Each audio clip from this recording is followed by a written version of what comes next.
On the 7th of June 1945, King Haakon VII returned to a free Norway. At Akershus fortress, 4 artillery guns stood ready to fire a salute, a symbolic thunder of freedom from a unit that had never surrendered its arms. They belonged to a man named Rolf Graff. Captain Graff had fought for Norway in the earliest, desperate days of the war. He had led his men with courage, defied the odds, and negotiated one of the most extraordinary agreements of the campaign. For 5 long years, he protected his battery, its weapon, its honor, and its identity. But on the day of joy, something went wrong. A last-minute order cancelled the salute. There was no honors, no recognition. A few days later, Captain Graff was dead.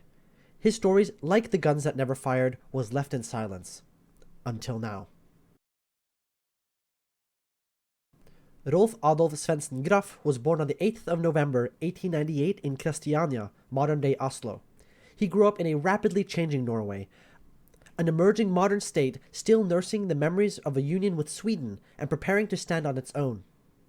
In 1917, and at the age of 19, Graff completed his examen Askim, Norway's university entrance qualification, and entered Krigsskolen, the Norwegian military academy. He wasn't just joining the army. He was stepping into a life defined by discipline, duty, and national service. 3 years later, in 1920, he earned the rank of Premierløytnant in the Feltartilleriet, or the field artillery. He continued his military education, graduating from the Norwegian Military College in 1924, and was then assigned as a captain to Hærens Treningskompani, or the Army's training company.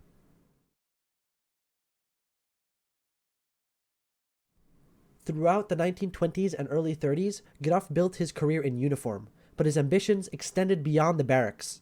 He became deeply involved in civilian defense efforts, and in 1931 he was appointed Generalsekretær for Norges Forsvarsforening, or a general secretary for the Norwegian Defense Association. In this role, Graff championed national defense, mobilization of the armed forces, and greater military readiness. He was a visible figure in debates about Norway's role in Europe, a Europe that was once again growing restless. Through speeches, public meetings, and tireless organizing, Graff warned the dangers ahead. He believed that Norway must be prepared to defend itself. But like many voices of caution in the 1930s, he was often drowned out by idealism, pacifism, and political hesitation. Then came April the 9th, 1940. Germany invaded Norway, and Captain Rolf Graff was called back into active service. In the early hours of April 9th, 1940, alarms rang out across Norway. German forces had launched Operation Weserübung, an all-out assault on the country by land, sea, and air. In Fredrikstad, Captain Rolf Graff commanded the 4th Battery of Artillery Regiment No. 1, a neutrality guard that was set up here in Gamlebyen in 1939. His battery consisted of mostly 100 men, being conscripts, junior officers, and of course a core set of veterans. And they used horses to haul their guns, and just a few days before they thought the war actually might be avoided. But at 02:45 they were given the order to prepare for departure.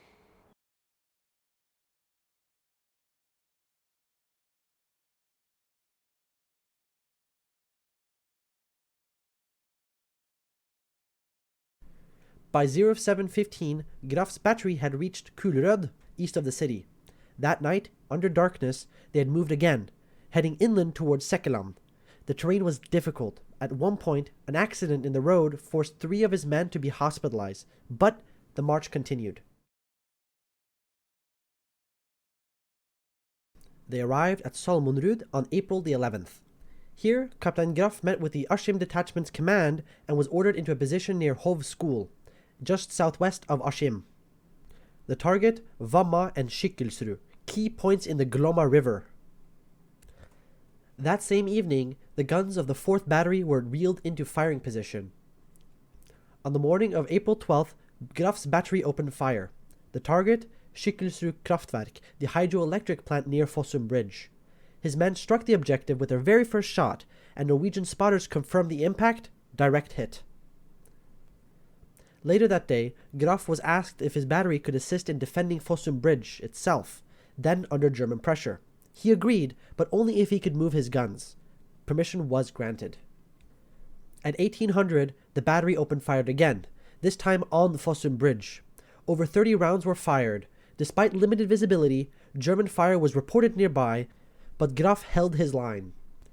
That night, a worried Graff visited his superior officer, Major Sevaldsson. He was concerned about enemy patrols, exhaustion, and the uncertainty of their lines.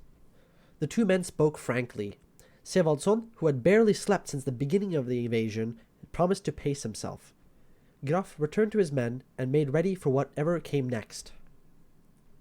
By dawn, the Germans had crossed the Glomma. The situation was rapidly deteriorating. On April the 13th, 1940, Fossum Bridge had fallen. German troops had successfully crossed the Glomma River, pushing Norwegian defenders into retreat, but Captain Graff wasn't ready to give up the fight. At 04:30 that morning, Graff ordered his men to carry out a forberedt skyting, or a pre-planned artillery barrage. Over 150 shells rained down on the forest and hills surrounding Fossum, targeting advancing German infantry. Later that morning, his battery fired upon enemy command positions observed near Romsås and Krokås. When movement was spotted at the Rom school, the battery shifted fire to that location, setting enemy-occupied buildings ablaze. German troops fled into the nearby woods. Graff responded with granatkardesker, shrapnel shells, designed for close anti-personnel effect. Then, the tables turned. At 08:45, Graff's position came under German artillery fire. Shells burst through the tree line and exploded over his horses. One group bolted in terror, galloping loose through Askim before they could be recovered. His battery was now exposed and under direct fire. At 09:25, a German reconnaissance aircraft was spotted circling above. It dipped its wings, signaling that Graff's position had been located. Graff requested permission to relocate, and it was granted. The battery began a withdrawal, leaving behind the field kitchen and some provisions. As they moved towards Sekkelsten, enemy aircraft circled the skies above them, and bombs began to fall nearby.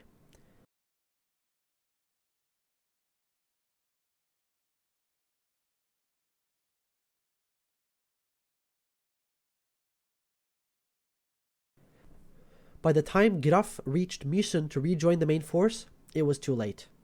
His battery had been cut off. München was already surrounded. The route to Ørje and the safety of the Swedish border was closed. Graff was now alone in enemy-held territory with an active artillery unit, no infantry support, and no way out. It was in this moment that Captain Rolf Graff made a decision that would define the rest of his life.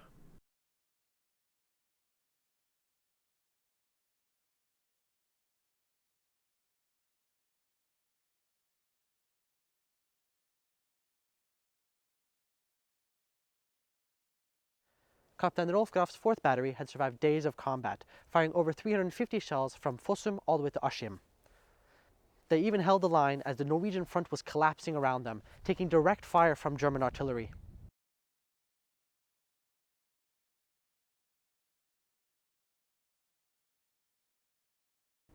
Cut off from the rest of the Norwegian forces, Graff and his battery retreated to here, Salmonrud near Eidsberg Farm, where they decided to rest up, as Graff knew what would come next might actually cost them their lives.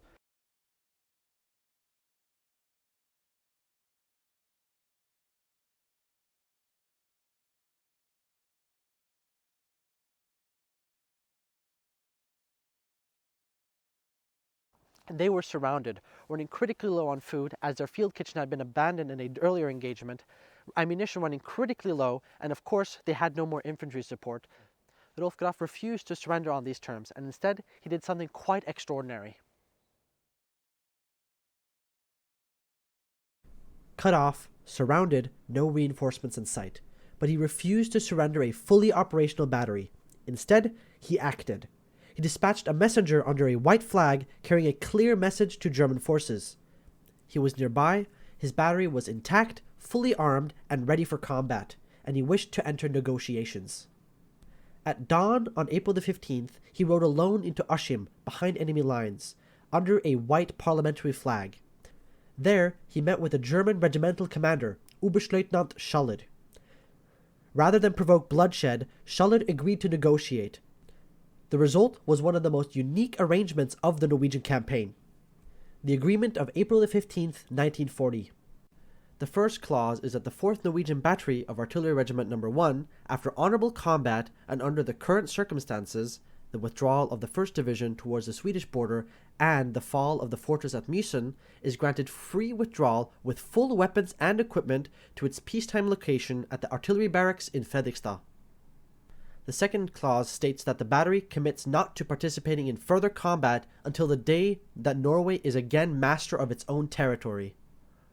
The third clause, according to mutual agreement between the two signatories, Captain Graff is authorized at any time to grant leave to his reserve officers, non-commissioned officers, enlisted men, and horses to return to their homes for agricultural or civilian purposes. Clause 4 states each soldier granted leave must report to his local sheriff, both upon departure and return.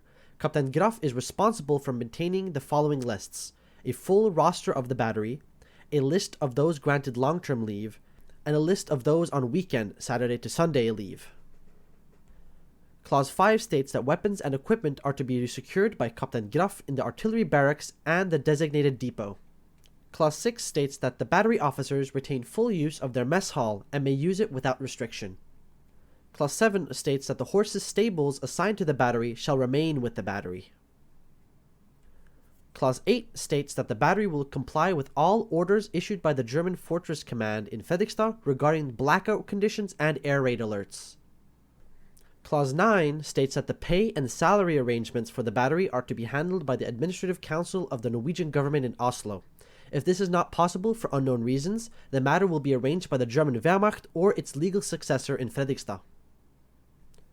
Clause 10 states that food provisions for the battery will continue to be supplied by the German Wehrmacht or its legal successor in Fredrikstad. And most importantly, the entire agreement was sealed on militärt æresord, or military honor. It was a mutual oath between officers that this unique truce would be respected, not exploited. There was no surrendered documents and no prisoners. Just two commanders standing in a war-torn town, shaking hands. The next day, Graff led his battery, fully armed, back into Gamlebyen, the old fortified district of Fredrikstad. They marched in formation, their uniforms sharp and their rifles slung, and their artillery intact. The civilians watched in stunned silence. The men were home, and they had brought their dignity with them. It was the only instance in all of occupied Norway where a full Norwegian command unit returned under arms under its own command and with its own terms.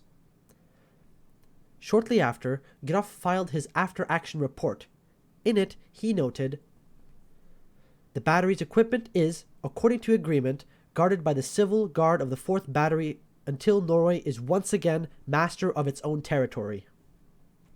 That sentence, quiet, resolute, carried with it a promise that one day Norway would be free, and that when that day came, the guns would still be there. Rolf Graff had preserved not only his battery and his men, but a fragment of Norwegian sovereignty in the darkest of days. Graff's equipment, artillery, and supplies were initially stored in the old artillerismien and artillerimessa in Gamlebyen. But when German authorities expressed interest in those buildings, Graff made a bold and deeply personal move.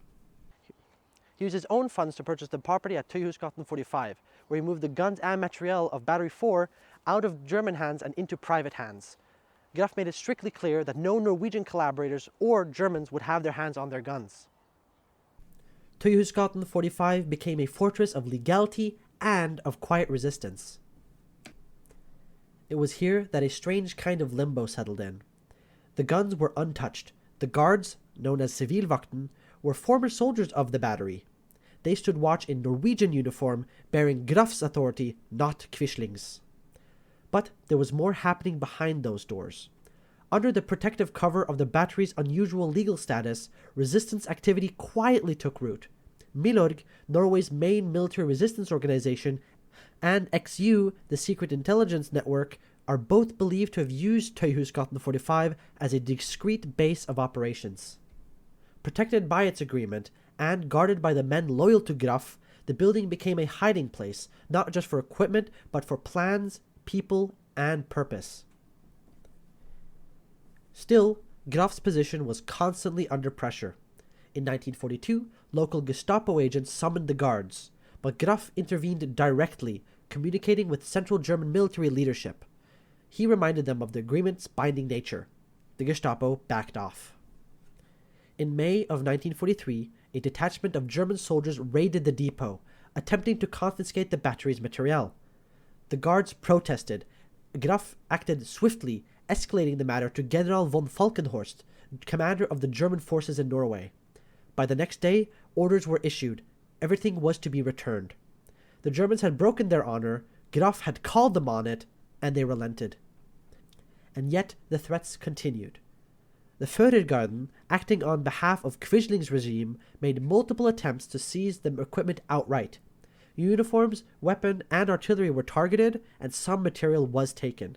But time and time again, Graff defended the depot, sometimes with success, sometimes with not. Still, the result was clear. The battery's cannons, weapons, and other equipment therefore did not, for the most part, become German war booty, neither in 1940 nor later during the war. It was a remarkable outcome.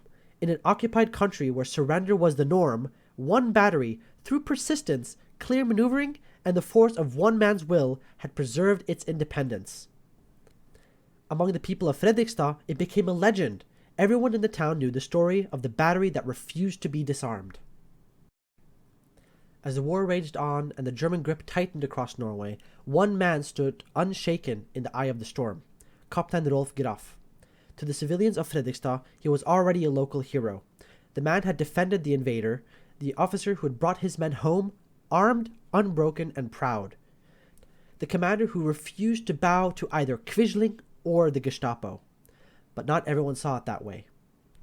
Within the Norwegian military establishment, especially in exile and later in post-war reconstruction, Graff's actions sparked debate.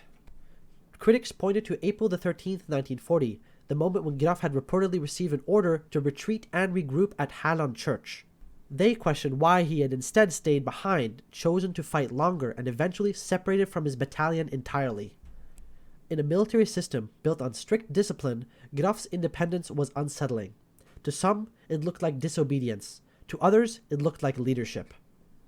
The Granskningskommisjonen, Norway's official investigation into the campaign in Østfold, later concluded that Graff had acted on misinformation, believing wrongly that Mysen was already surrounded when he made his stand at Eidsberg.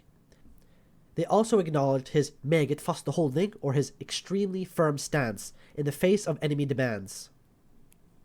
And still, rumors persisted. Had Graff surrendered too easily? Was he too comfortable during occupation? And why didn't he join the resistance more actively? But those close to the truth knew better. Behind the guarded doors of Tøyhusgaten 45, Graff was quietly supporting resistance movements. His depot provided protection, cover, and logistics to Milorg and XU. While Graff himself made an oath to lay down active combat until Norway was free, an oath he kept, the building he protected served another cause entirely. His men knew it, the local population knew it, even the Nazis, it seems, suspected it, hence their repeated attempts to strip him of control. After the war, as the dust settled, those who had served under Graff came forward. Christian Finnborud, a former soldier in his battery and later a Milorg operative, spent decades trying to clear Graff's name.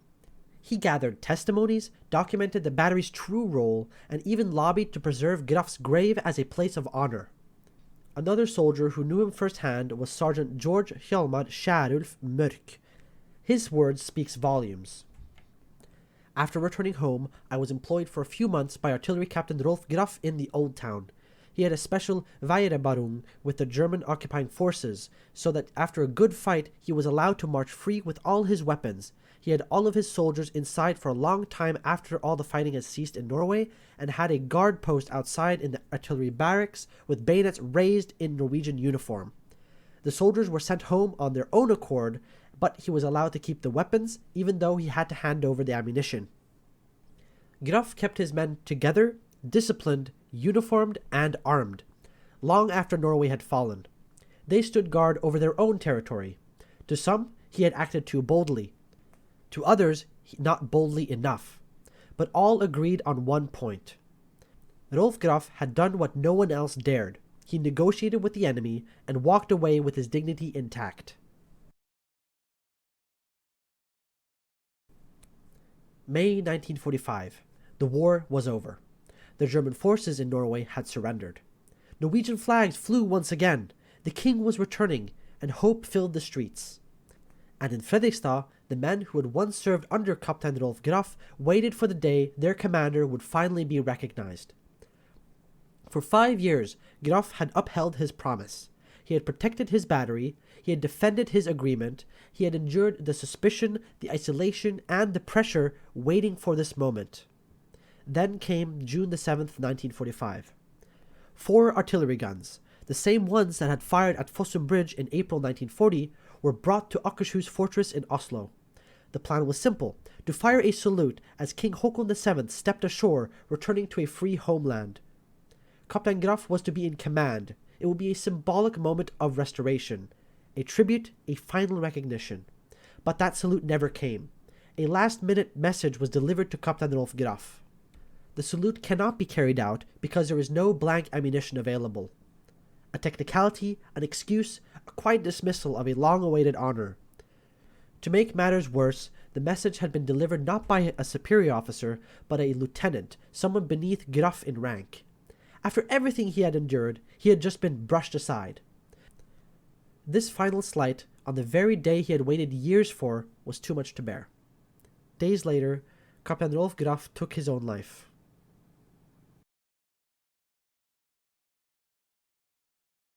He had lived by honor, he had obeyed his oath, and yet, at the moment his sacrifice might have been acknowledged, he was cast into silence. In August of 1945, the Undersøkelseskommisjonen, the official post-war investigation, concluded its review. Their findings were unequivocal. Captain Graff had not been able to withdraw the battery in accordance with the battalion order, and he had demonstrated a very firm stance towards the enemy when he later was forced to capitulate. He was cleared of all suspicion. He had done his duty, and he had acted with courage, but by then it was too late. Captain Rolf Graff was laid to rest at Vestre Gravlund in Oslo. No medals were pinned to his chest. No ceremony marked the farewell of the man who had marched home with his men, their weapons, and their honor intact. But for those who knew him, never forgot him.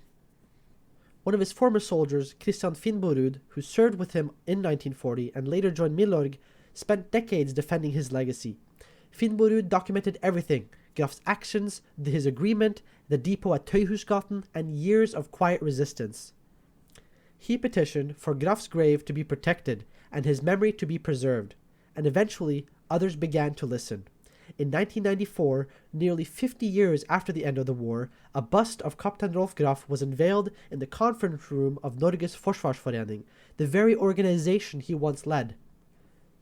His grave, now maintained with care, receives flowers every 17th of May, Norway's Constitution Day.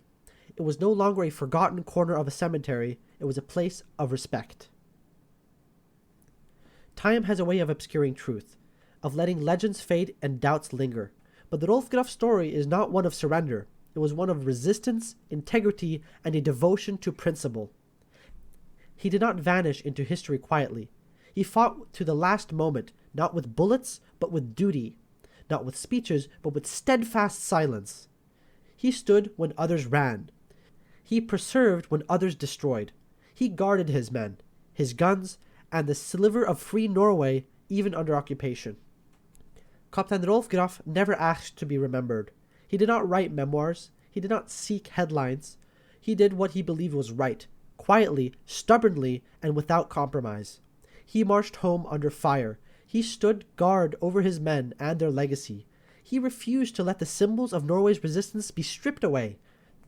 And when peace came, he did not demand praise. He only asked to be included, to be seen, and for a moment, even that was denied to him. But today, we remember. We remember the man who rode into occupied Askim with nothing but a white parliamentary flag and his word. The man who faced down the Gestapo with calm defiance. The man who kept watch while the world looked away. We remember him not for just a single action, but for the weight of all of them. Not for the uniform he wore, but for the values he carried in his heart. Not just as a soldier, but as a guardian of honor. To Captain Rolf Graff, officer, commander, and patriot, you stood your ground, you kept the faith, and though you might not live to hear it, you were right. Thank you for your service, thank you for your courage, and thank you for reminding us that even in defeat, there is a kind of victory that no enemy can take. Alt for Norge.